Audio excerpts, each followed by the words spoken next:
All right. Welcome back. We are back. How we doing? For some reason, on my screen, let me know on your screen. My screen, I'm like lagging around. Does it seem laggy to you guys? Can't quite figure that out. But it says the stream connection's good. I think it's good. But for some reason, I hope excuse me. I got a little bit of sickness from Turks and Caicos.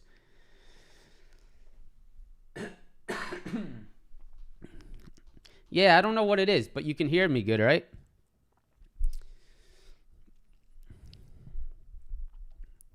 Can you hear me?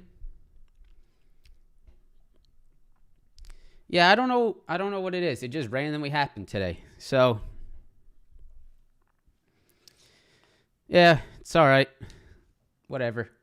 Yeah, I guess the shit internet has followed me home.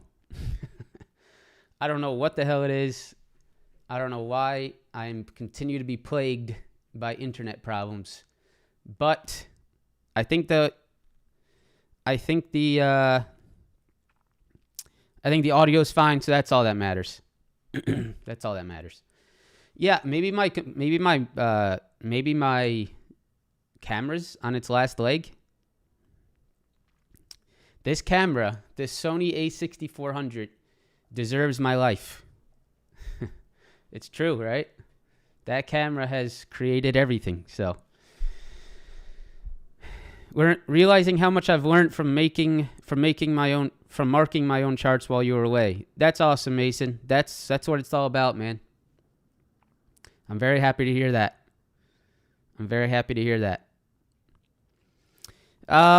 Turks and Caicos, first of all, we tried out a resort that is, and I don't mean to sound, pretentious, but whenever me and the family go away, we like to go somewhere nice. We like to, we like to ball out a little bit when we go on our yearly vacation. It's once a year, and it's good to go somewhere nice and have that time to really enjoy luxury.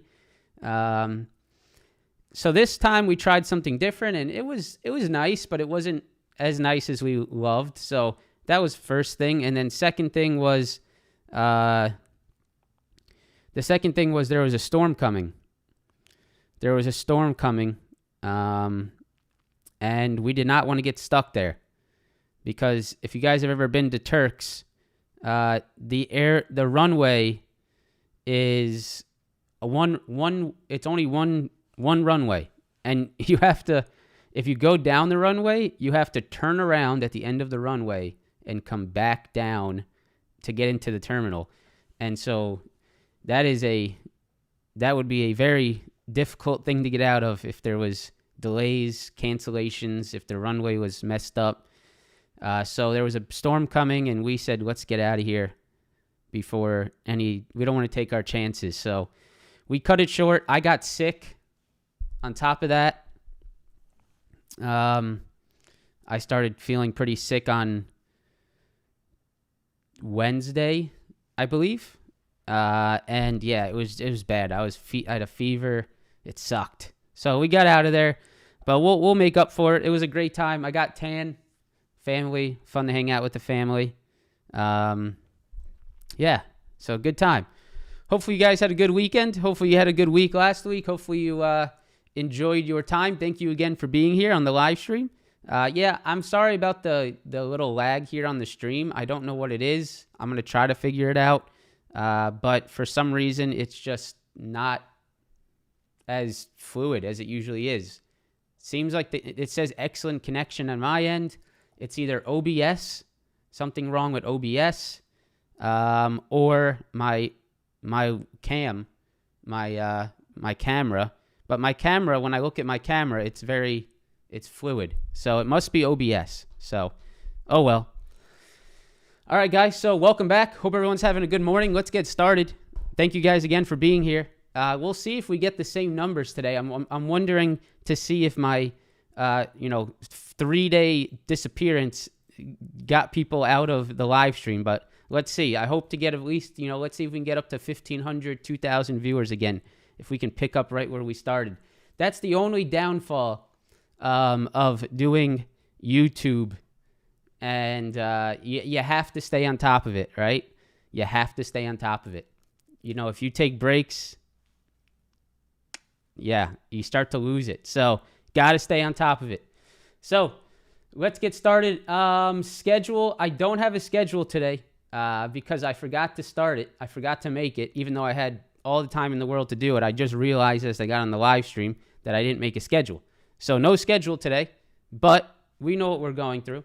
We know what we're going to look at. I know it off the top of my head. I don't need a schedule.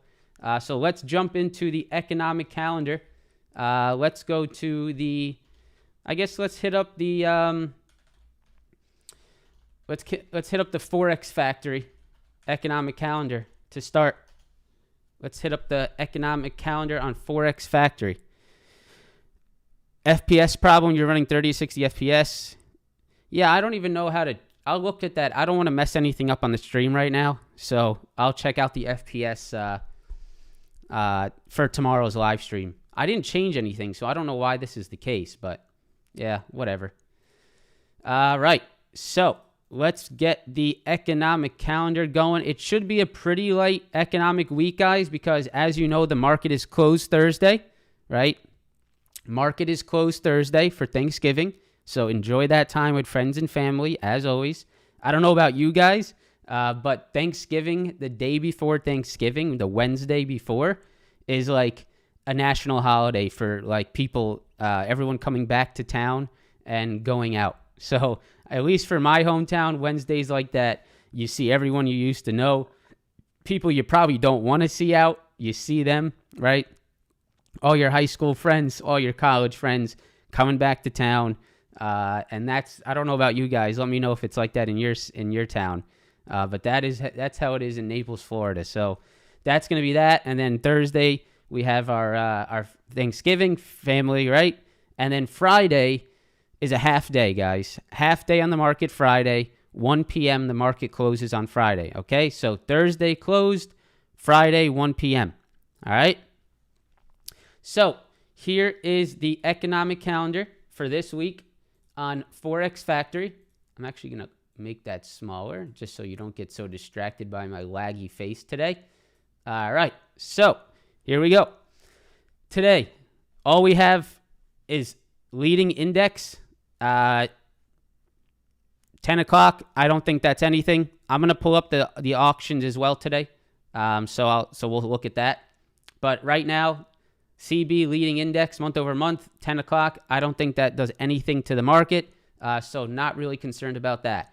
Tomorrow, we have existing home sales, FOMC minutes.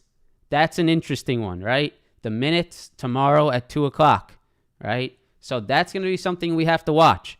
Now, the minutes doesn't typically have the same type of reaction as does, let's say, the FOMC meeting where Jerome Powell speaks, right? The rate decision, that's not as, the FOMC minutes is never as big of an event. So we'll watch 2 o'clock on Tuesday, right? I'm not going to be trading at 2 o'clock on Tuesday, so I really don't care. What this means to me is swing trades, right? If I'm holding swing trades, I need to be aware of that. Wednesday, unemployment, durable goods, 8:30 in the pre-market, so we'll watch that. Consumer sentiment, 10 o'clock, we'll watch that. You got some crude oil inventories, natural gas storage. If you guys are being aware of, if you're trading oil, be aware of that. Thursday, market closed, and then manufacturing PMI, services PMI on Friday. So really the big ones here, you can see in the red, PMI Friday, consumer sentiment on Wednesday, and FOMC minutes on Tuesday, and unemployment on Wednesday as well. All right? So those are your big economic events there for the week. Let's go to the auction, the bill. Treasury. I believe this is the page. Let me pull it up. I'm going to pull up the auctions for us so that we are aware of the Treasury auctions. That has been proven to be very important. So here we go. So today is the 20th. Tomorrow, right here, you guys can see we have the 2-year and, actually today, the 20-year. So the 20-year bond auction today at 1 o'clock, right? That's going to be important, right? So let's make sure we have that marked out. Do a little, hey Siri. Siri's not, I changed the color with my hand. What color do we like? Let's see. Blue? I like blue. So 1 o'clock today, 20-year bond auction. Be aware of that, okay? Be aware of that. 10-year tips, that's tomorrow, and the 2-year tomorrow as well. So some interesting things to pay attention to. Today, 20-year, tomorrow, 2 and 10. So be aware of that, 1 p.m., all right? 1 p.m. today and tomorrow. Be aware of those Treasury auctions. They're big. They have been big. We'll see if they continue to be. But because of that rising 10-year, how much focus has been on the 10-year lately, the bonds, how much focus has been on the bonds, that's why we've been getting a lot of moves off that. So, hey Siri, let me restart. Hey Siri, set a reminder for 12:30 a.m. Nope, let me restart. Hey Siri, set a reminder for 12:30 p.m. Treasury bond auction. That's it. There you go. Now you won't forget. All right. So that's that. Now, let's get into the economic calendar or the earnings calendar, because guess what? You have Nvidia earnings this week, which is sort of random. I didn't realize Nvidia earnings are on this short week. I don't know if they've ever been scheduled this week. So maybe they have, and I just haven't realized. But right here, guys, Tuesday after close, tomorrow after close, Nvidia earnings. All right, that's big. That's a big boy. So make sure you're aware of that. That will affect AMD. That will affect TSM. That will affect every Qualcomm. That will affect every semiconductor stock. So be aware of that Nvidia earnings on Tuesday. That will affect the Nasdaq very much as well. All right? So be aware of that. Today, after hours, Zoom, not really interested. Kohl's, Best Buy, Lowe's, Baidu, Dick's and BJ's. Where's BJ's? Wow, this is the first time. Dick's and BJ's are not reporting earnings together. Usually Dick's and BJ's are on the same exact day. So no Dick's and BJ's this week, but just Dick's. Nvidia, Tuesday after close, and that's going to be about it for the week. Did anything report Friday? Yeah, great. I'm so interested. All right, so that's that, guys.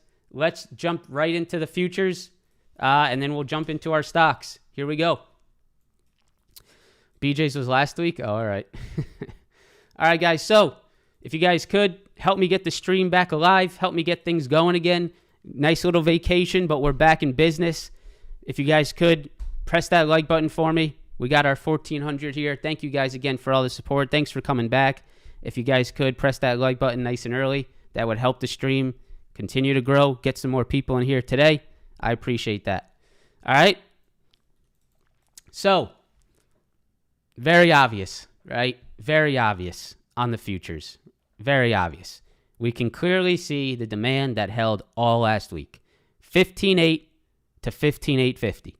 50-point range that is pretty much like a you shall not pass type of level, right? It's a brick wall that doesn't want to break, and you need to respect it, right? If you haven't respected it, if you continue to try to short this downside, it hasn't worked, right? And you have to, at some point, respect the levels, right? This is the key of trading in my eyes. Respect the levels in the market. Take away your emotional. Take away what you think should happen, because what you think should happen is not valid in any sense, right? No one, right? Not even me. No one. No matter what we think, what's valid is what's in front of our eyes, and it's the levels, right? And so 15.8 to 15.850, very valid, continues to hold. We need to respect that. So as long as the Nasdaq is above that level, right, we need to know that there is potential demand bounces off that level, right? Very clear. So that is first thing to watch, right? That is the first thing to watch. Demand, demand, demand, demand, 15.8, 15.850. Watch that level. If we get a drop into it, watch for that potential demand, right? Because look at what happened on Friday. If we go to the 5-minute, look at Friday's move, right? Very clear, very nice. This is actually a very nice move on Friday because you had a drop into demand. You had a resilient hold, right? Resilient, resilient, resilient. Nice hold. And then you got your squeeze back higher, right? So if you start to see that same thing, right, then, hey, then look for that same long, right? If you start to see that same demand step up, that demand that happened on Thursday, potential long off that level. Now, here's the thing to be cautious of. You can see some struggle, right? There's definitely still some struggle above near this 940, 950 area, right? You can definitely still see a little bit of struggle as you push to the upside. So if you do long the 850 level, we are not longing it for new all-time highs, right? That's not why we're longing that 800 level, that 850, 800 level. If we're going to long off this 850, we're profit taking into 900, 940, right? We're profit taking into those highs. So that is the first thing that we need to be aware of. Now, I would say if we break this down to the 15-minute chart, I would say if we do get above Friday's highs, right, if we get above that 940 level, right, if we get above this Friday high right here, and we start to turn that into a support today, right, then I would be looking for that long for more upside, maybe into that 16,000, right? That's probably what will be required for us to get a move towards that 16,000, right? We'll need to hold over Friday's highs. Now, until we get over Friday's highs, you are not going to be an aggressive long into supply, right? You have to respect the channels that have been on the market.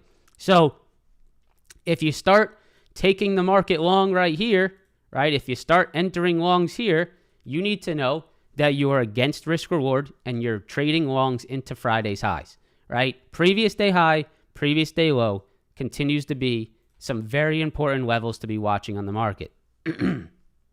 So what do we have today? We have Friday highs, 15,940, clear as day. We have Friday's lows and the overall demand lows between 850 and 800. This is your channel to watch today, right? And if you want to trade between it, you need to be precise, you need to be emotionless, and you need to be a profit taker because these moves do not last forever, right? And Friday proved that to us. We did get a demand long off 850, but anyone that just held their NQ longs all day and didn't care about potential supply rejections up here at these rejection points lost their money, right?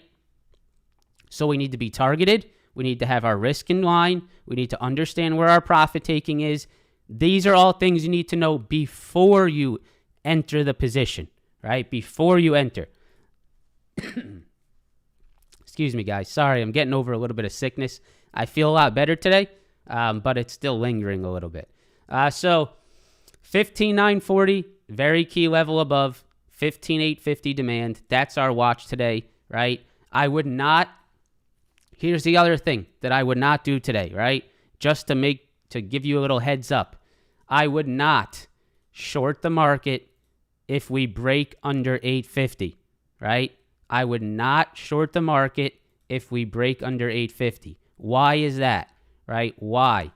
The reason why, right, is because of the rubber band type action that you get under 850 until 800, right? This is rubber band action, right? That's what I like to call it, right?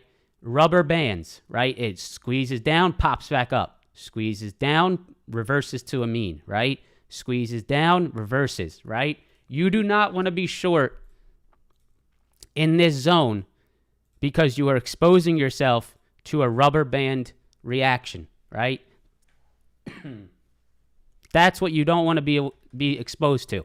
So the only time that I would want to take a short here on the Nasdaq is under 800.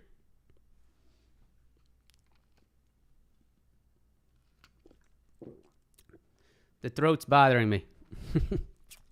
So under 800, right? That is where I believe you can get that actual downside move. You need to get under 800, turn 800 into rejections, and that is where I would look to short in the low volume area, right? That's the low volume gap that I would target. That's about the only place that I would short the market. That is the only place that I would short the market is under 800, okay? So 800 to 850, 940 on the Nasdaq futures. That's the levels to watch today. Let's go to QQQ. Very clean, same exact action, obvious levels here. First, we can see the 384 to 385 demand, right? We see that demand holding up. We can see that resiliency on Friday. If we go to the 5-minute chart, you guys can see right here. Nice resiliency there on Friday, rubber banding off that demand, pushing to the upside. So we do not want to expose ourselves to that on this beautiful Monday morning. We need to be under, 1 second.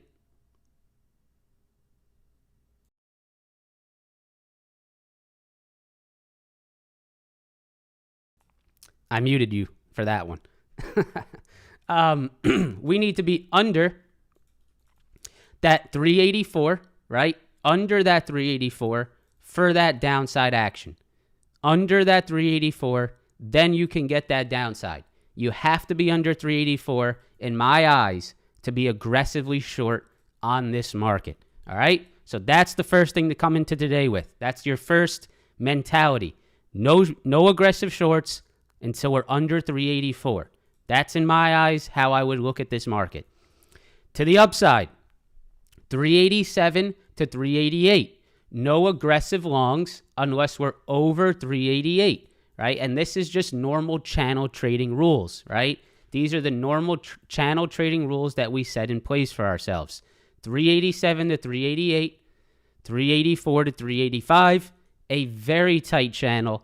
And if you're going to trade in this channel, right?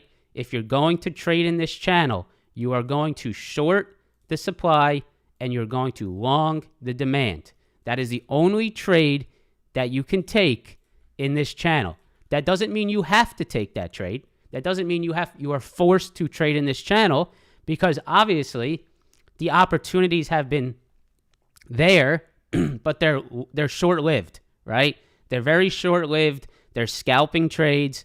And this right here is crucial to understand, because you need to understand the type of market that you're trading in, right? You can't step into today and say, I'm going to look for a big trade. I'm looking for 500% big time runners, right? You have to know what kind of market you're in, right? You need to understand the market characteristics that you're trading in. And the market characteristics as of right now is short-term scalps, channel trading. You need to be able to be fluid, and you need to be able to adapt to what the market is showing you. So if you're looking to trade today, right, supply rejections, demand holds, scalps, profit taking, that's the name of the game right now, until we break out of this zone, right? Until we break out of these zones. So yeah, that's the QQQ. I'll go ahead and do a little bit of a 4-hour view here on the Qs, just so that you guys are aware, right? This is a pretty major, and I'm going to try to clean this up for you a little bit.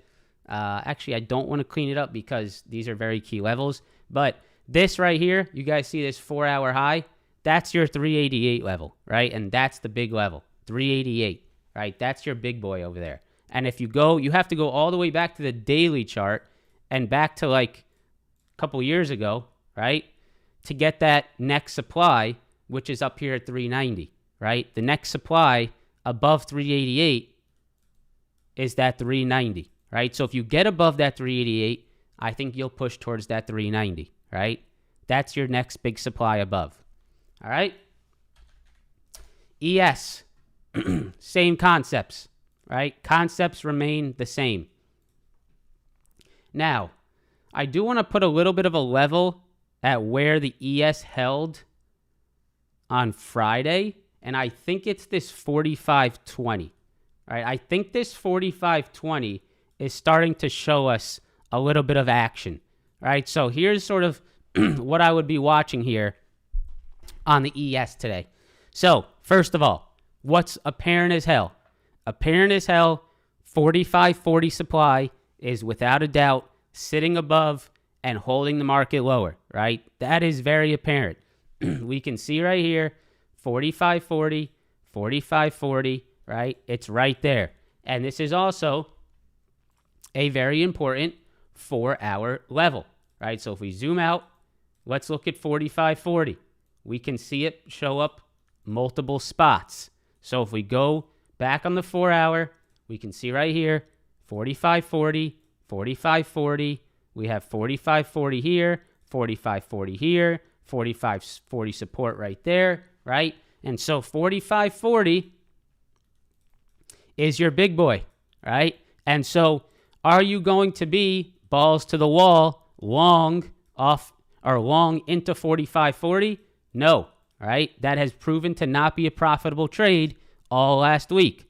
So we are not going to be long if we're pushing into 45.40. All right, we have to understand that that's a heavy supply above, and we need to be a profit taker on longs into that level.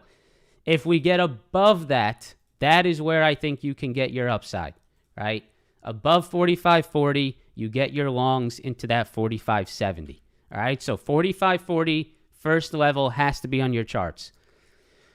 Now, it looks like, to me, that 45.20 has started to show some importance here. We can see 45.20 here, general area of demand on Friday, right? We can see 45.20 recent rejections here, very strong demand all right there, which turned into rejections all right here, right? So 45.20 looks to be a potential, right? Potential demand spot today, right? Potential. So I would not be short this morning into 45.20. Why? Well, first of all, you're shorting. Actually, you know what? I'm going to do this because I don't want to short into Friday's lows either, right? And I do this more for my own self to protect my own trading than anything else. So I'm actually going to bring this down into 45.14, right? And why would I do that, right? Why am I adjusting that level for myself? Because if I'm on the short-term time frames, right, and I'm watching this Nasdaq on or this ES, let's say on the 2-minute, 5-minute chart, if I start to see the action down here, I want some kind of a quick reference point, right? For me, it's a reference point. I need to have some type of a quick reference point to say to myself, let's say, I'm looking at Tesla. I'm saying, all right, maybe I look for a short here on Tesla. I start to like how it's looking. I do my, right? Before I enter any trade, I'm doing my quick checks, right? Where are my quick checks? My quick checks are, where's Nasdaq? Where's ES? What's other individual stocks doing? Let me make sure I check these out before I enter. If I'm about to enter a Tesla put and I'm looking at the ES in this green zone, then I'm going to say, hold up, wait a minute, right? Am I sure that I want to short Tesla with the ES at 45.14?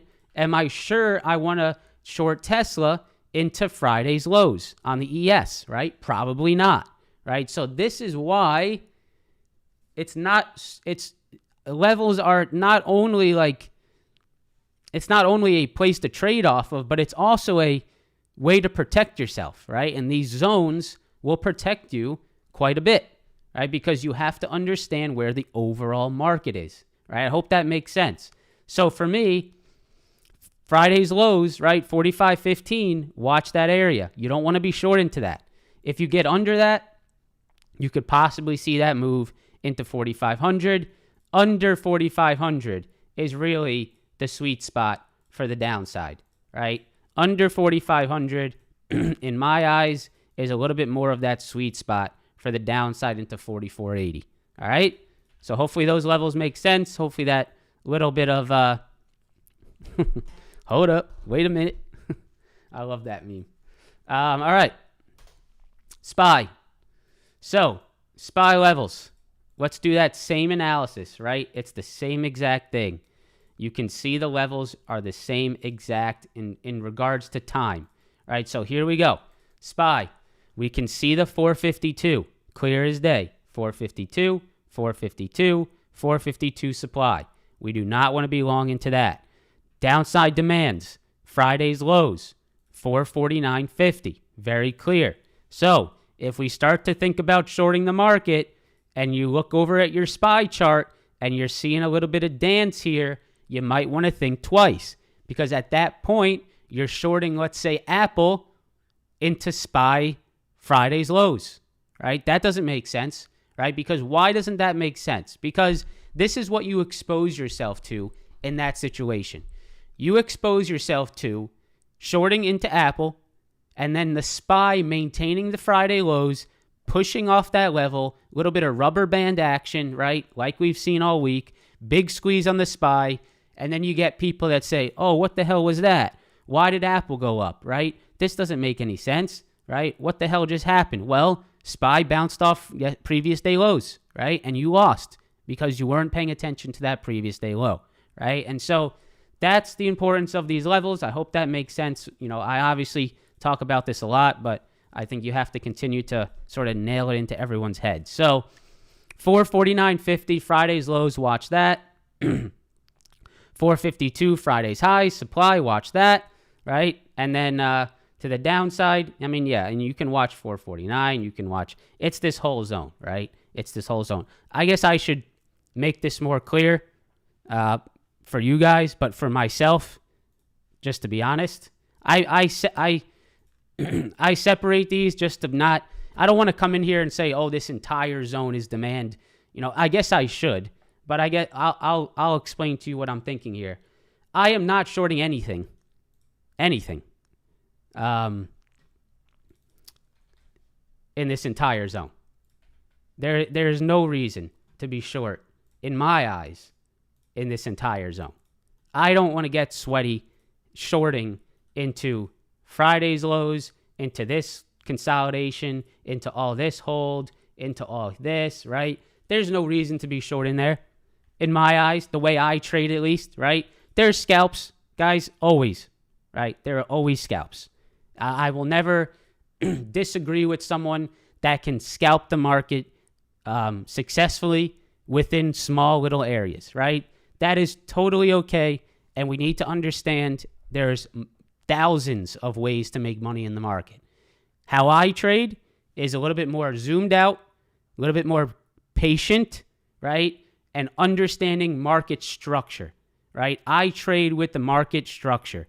So for me, the structure here is that this is a very structural area on the SPY. This is a very important entire zone on the SPY below. We've had multiple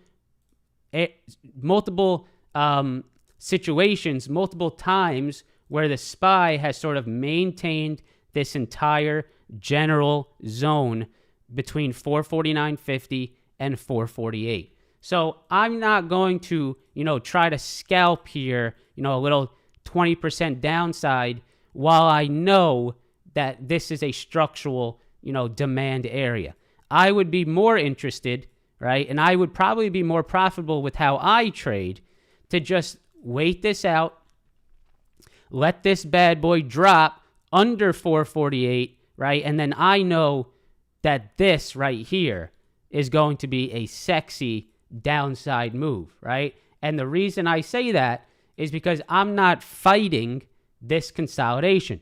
I know I'm just against some really weak longs in this straight up move, right? This is not a strong demand area, right? This is a low volume gap that will likely move straight to the downside. So if I miss out on some shorts here, I will more than likely, and I will profit more by just waiting for this short rather than trying to battle this zone, right? That's how I trade, right? That's my mindset. So hopefully that makes some sense. So this entire zone on SPY, don't love it. Would wait for 448 for shorts, right? And for longs, I would look for longs in this zone. Look to see if demand starts to hold up, right? If you start to get a hold, watch for that potential long, or longs over 452, right? All right? So that's that. The real down movement is 446. Yeah, I would agree. Totally agree, right? You see I have that 446 there as well, right? Totally agree. 446, that is a previous high. Right. Where's that 446 level from? Yeah. 440, what? Yeah, I mean, okay, yeah, it's just this little hold here. I remember having, hold on. 446, but also, yeah, so here's the problem with 446. So here's why I'd be a little bit cautious. You have a few points under 446, but here's what I'm watching under 446, right? Right here. So under 446 is this previous high, this previous high, and this previous high, right? Do we get that? 4-hour chart, right? Under 446, you are potentially, and guys, let me preface this, right? This market is up a lot. And even a pullback from this point, there is going to be multiple opportunities of potential pullback longs, right? Just because the SPY, let's say the SPY comes down into 444, right? Let's say the SPY comes down into 444. And let's delete these levels real quick, right? Let's take a zoomed out look at this chart. If we look at this chart zoomed out, even a pullback to 444 is still a potential retest of 4-hour major highs, right? You guys can see right here. 4-hour major levels are still down below at 444. So if you are coming into this market and if you are shorting this market right now, you need to be quick, right? Because these pullbacks are still very much potential long opportunities, right? They are still very much potential long opportunities.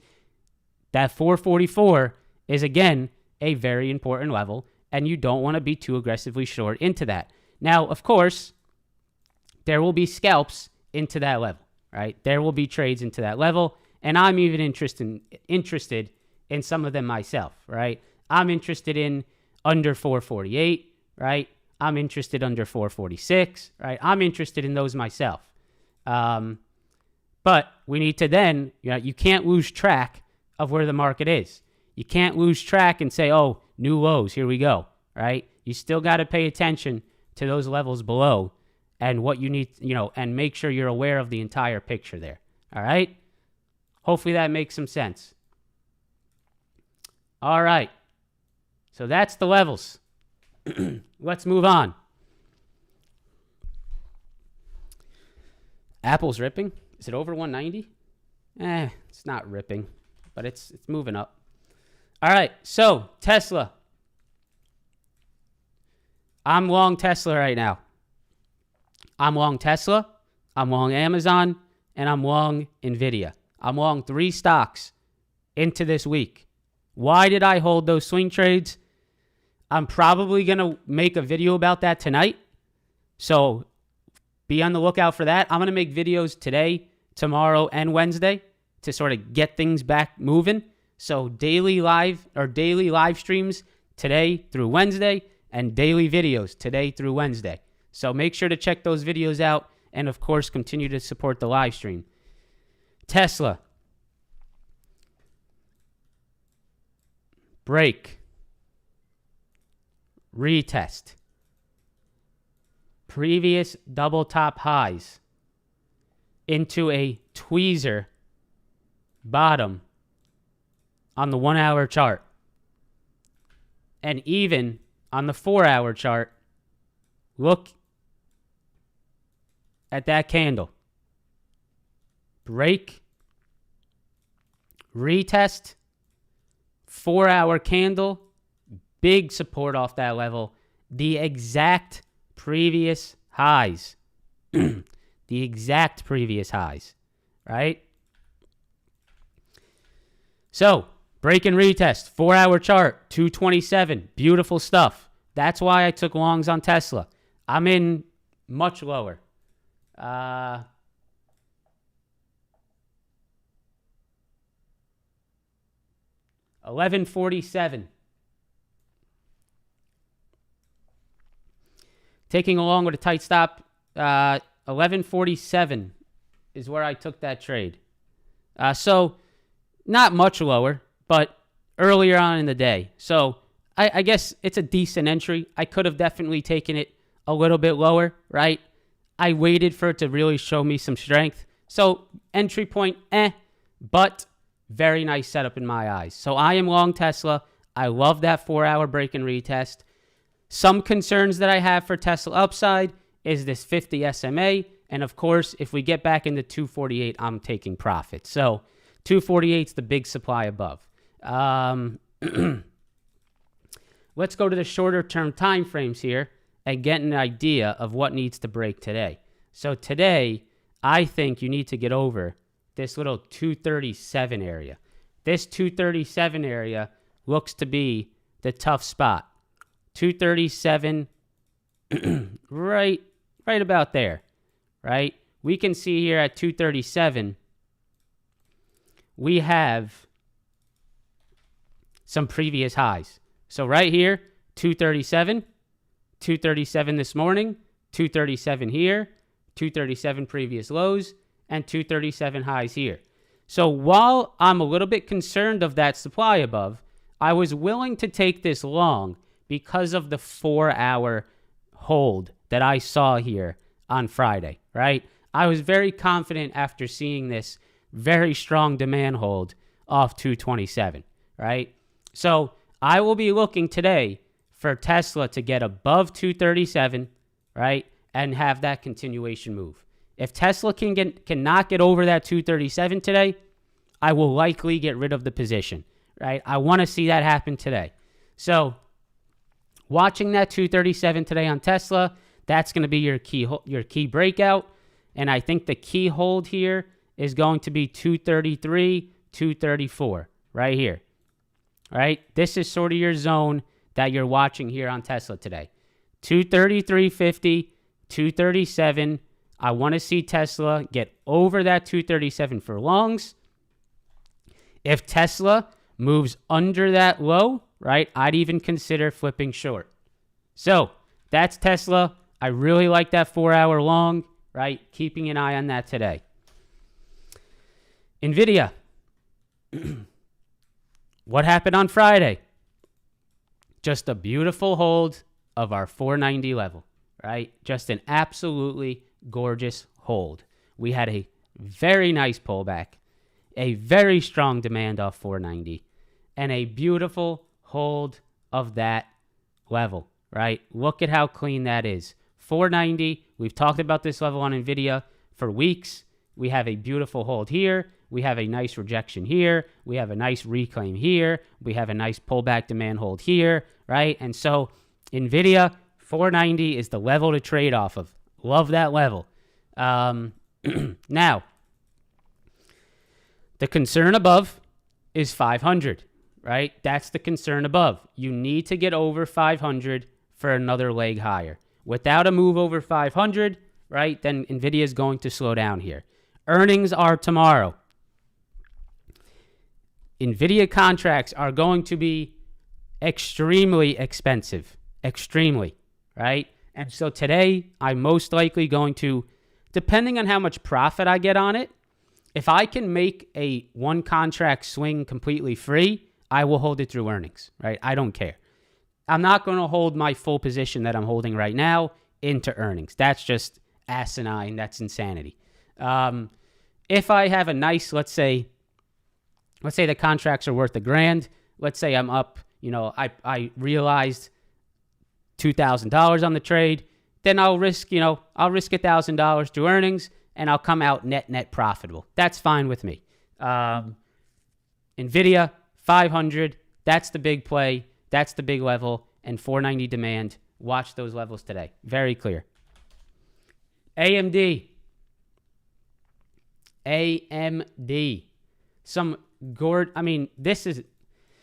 This is gorgeous. This is remember when I talked to you guys about getting all riled up over price action. This is a definition of it. This is an example. This is what makes me happy about trading. This is what really gets me excited about trading, is how clean price action can be if you're understanding, once you get that understanding of what you're looking at, how things just sort of eye-open for you as a trader. I know a lot of you guys are, trying to take that turn, trying to get around that curve, trying to, get to that moment in your trading career where things just sort of make sense. But just look at how beautiful this chart is. And here's why, right? So you have previous highs in AMD here. They turned into a beautiful support. You have previous highs here on AMD. They turned into a beautiful support. You have previous highs here on AMD. They've turned into a beautiful support, right? This is just a stair step to heaven type formation. And it is just beautiful. It's a beautiful sight, right? Every time the stock pulls back into previous highs, obviously besides this point, and let me even make a case here, all right? Let me make a case right here for this time where it didn't hold. Look at what happened on AMD the time it did not hold, right? It didn't hold here. It came back into it. It rejected. So that previous level actually turned into a rejection, right? Beautiful stuff, right? Beautiful stuff. So today, what are you watching, right? You're watching for either a pullback into the demand, 119.50, right? Beautiful stuff there. That's a very nice watch, right? Or you're watching for a break and hold over 122, right? And so what could potentially happen here on AMD? You guys see how previous highs turned into demand? See how that happened, right? So what are you watching for on AMD for your next big long, right? Who can answer that, right? Who can answer that question? If AMD has been turning previous highs into support after it breaks out, what is your next big long opportunity on AMD here?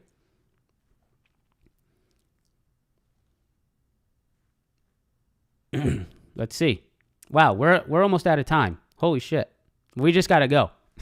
122 break and retest. 122 break and retest, right? 122 break and retest. Turn that previous high into support. Amazon. Oh shit. Here we go. Beautiful. So I'm long Amazon right now. That is straight from the Discord community. Here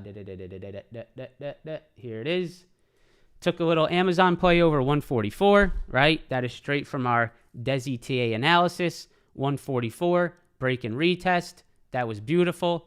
Well done to you guys that took that with me. Why did I take that long?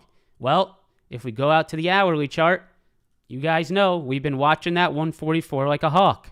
We knew there was 144 supply, 144 supply, 144 supply. Now, let me show you something that might just make you go from 6 to midnight today. Here you go. 5-minute chart. Amazon. It just doesn't get any cleaner than this right here.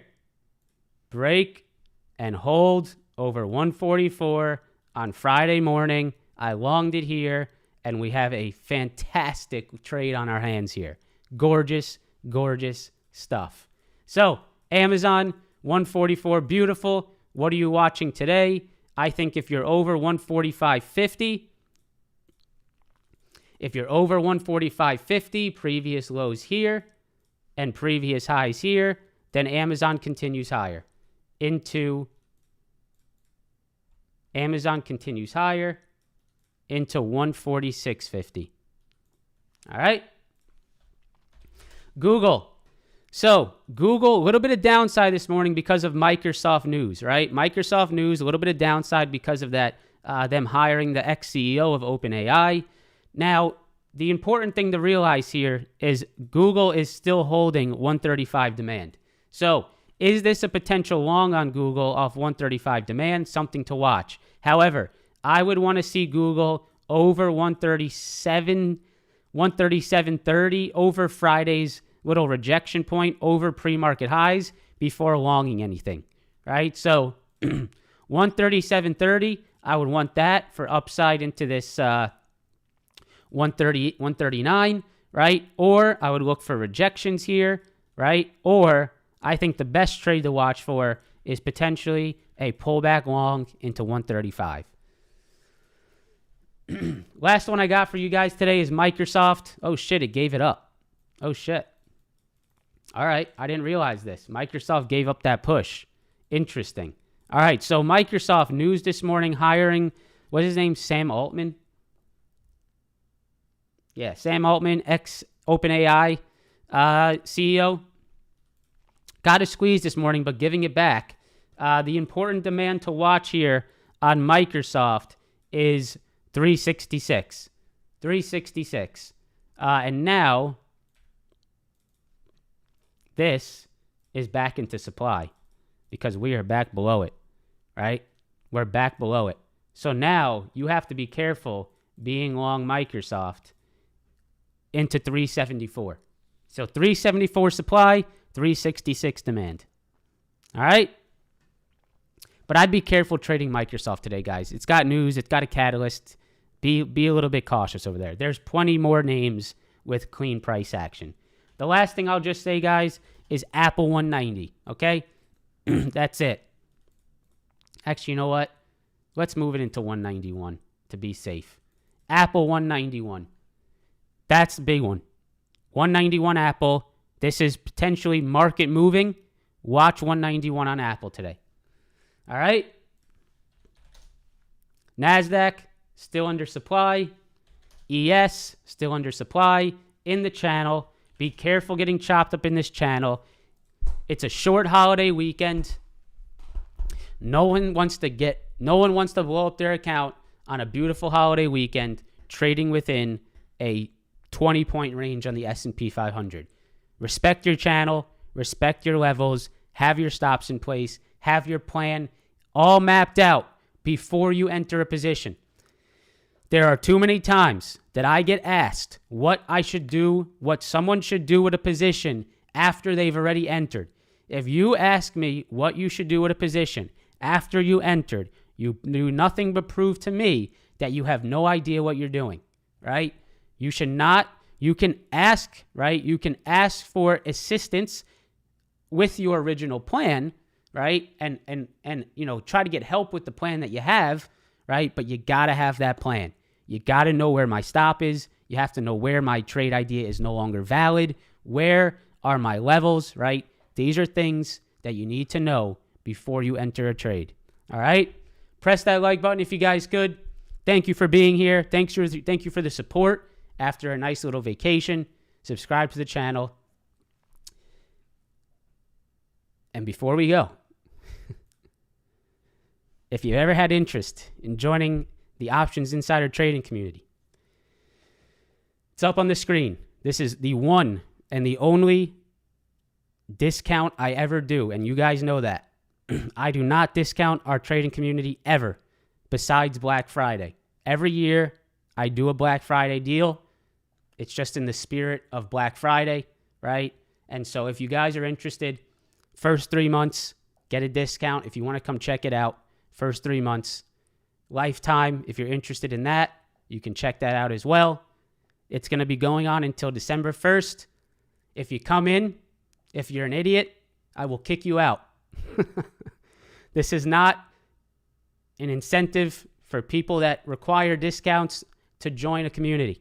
Okay? If you're serious, if you're an adult, if you're mature, if you want to take advantage of a little bit of a discount, come on in. If you're going to come into the group, if you're going to start causing problems, if you're an idiot, you'll be out first day. That's how I am. The chat's no bullshit.